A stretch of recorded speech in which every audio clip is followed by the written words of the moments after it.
Hello student, তোমরা কেমন আছো? আশা করি তোমরা সকলেই ভালো আছো। প্রথম একাডেমি কোচিং পরিবারে তোমাদেরকে সকলকেই স্বাগত জানাই। তোমরা যারা বিদ্যাসাগর ইউনিভার্সিটির আন্ডারে থার্ড সেমিস্টারে পড়াশোনা করছো, তোমাদের জন্য একেবারে শেষ মুহূর্তে নিয়ে চলে এসেছি MDC 3-র ন্যানো মেটেরিয়ালস অ্যান্ড অ্যাপ্লিকেশানস থেকে গুরুত্বপূর্ণ 2 মার্কস, 5 মার্কস ও 10 মার্কসের প্রশ্নগুলি। এই প্রশ্নগুলি তোমরা ন্যানো ম্যাটেরিয়ালস অ্যাপ্লিকেশানস থেকে দেখে যাও, অবশ্যই তোমরা এখান থেকে সমস্ত প্রশ্ন পরীক্ষায় কমন পেয়ে যাবে।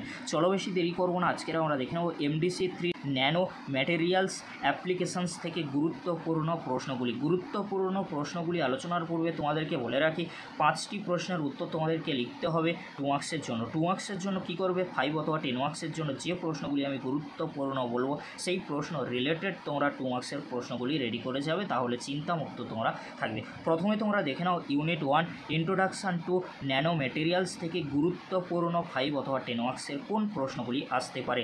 ন্যানো সিস্টেম কি, ন্যানো সিস্টেমের বৈশিষ্ট্যের প্রভাব সম্পর্কে আলোচনা করো। অর্থাৎ তোমরা ন্যানো সিস্টেমের বৈশিষ্ট্য আর প্রভাব কিন্তু ভালো করে দেখে রাখবে। ন্যানো স্কেলে চারিত্রিক দৈর্ঘ্য স্কেল এবং উপকরণ বৈশিষ্ট্যের মধ্যে সম্পর্ক ব্যাখ্যা করো। উদাহরণ তোমরা দেখে রাখবে। ন্যানো স্কেলে উপকরণগুলির বৈশিষ্ট্য কিভাবে পরিবর্তিত হয়। এই প্রশ্নগুলি ইউনিট 1 থেকে 5 অথবা 10 মার্কসের জন্য আসতে পারে। এই প্রশ্নগুলির রিলেটেড তোমরা 2 মার্কসের প্রশ্নগুলি কিন্তু রেডি করবে। এবারে তোমরা দেখে নাও ইউনিট 2 থেকে গুরুত্বপূর্ণ 5 মার্কস ও 10 মার্কসের মাত্র কয়েকটি প্রশ্ন। ন্যানো ম্যাটেরিয়াল তৈরিতে স্বসমাবেশের গুরুত্ব কী ছিল। ন্যানো ম্যাটেরিয়াল তৈরি রাসায়নিক এবং যান্ত্রিক পদ্ধতির তুলনা করো এবং যথাযথ উদাহরণ দাও। পরবর্তী প্রশ্ন, ন্যানো স্কেল উপকরণের স্বসমাবেশের নীতি এবং প্রক্রিয়া আলোচনা করো। প্রশ্নগুলি কিন্তু 5 অথবা 10 মার্কসের জন্য খুবই গুরুত্বপূর্ণ, এখান থেকে কিন্তু 2 মার্কসের প্রশ্ন আসতে পারে।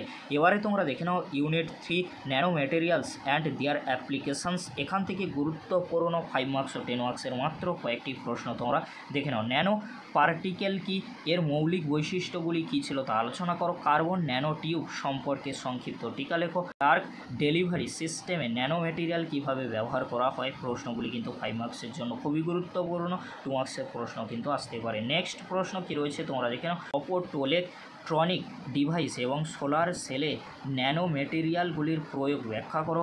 ফুলারিন এবং ন্যানো টিউবের গঠন, বৈশিষ্ট্য এবং প্রয়োগগুলি আলোচনা করো। থিন ফিল্ম কেমিক্যাল সেন্সর এবং বায়ো সেন্সরের কাজের নীতি এবং প্রয়োগগুলি বা গুরুত্ব তোমরা দেখে রাখবে। এই প্রশ্নগুলি তোমরা শেষ মুহূর্তের জন্য ন্যানো ম্যাটেরিয়ালস অ্যাপ্লিকেশানস থেকে দেখে যাও। অবশ্যই তোমরা 5 মার্কস ও 10 মার্কসের প্রশ্নগুলি নিয়ে চিন্তামুক্ত থাকবে, এখান থেকে 2 মার্কসের প্রশ্নও আসতে পারে। এই প্রশ্নগুলি রিলেটেড তোমরা 2 মার্কসের প্রশ্ন রেডি করে নেবে।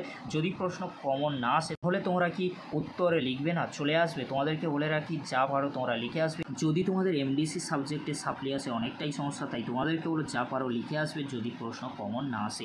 এই ছিল আজকের আলোচনা। যদি ভিডিওটি হেল্পফুল হয়ে থাকে অবশ্যই ফ্রেন্ডদের কাছে বেশি বেশি করে শেয়ার করে দিও। আজকের এতটুকু, পরবর্তীতে দেখা হচ্ছে নেক্সট ভিডিওতে। ভিডিওটি দেখার জন্য তোমাদেরকে অসংখ্য ধন্যবাদ।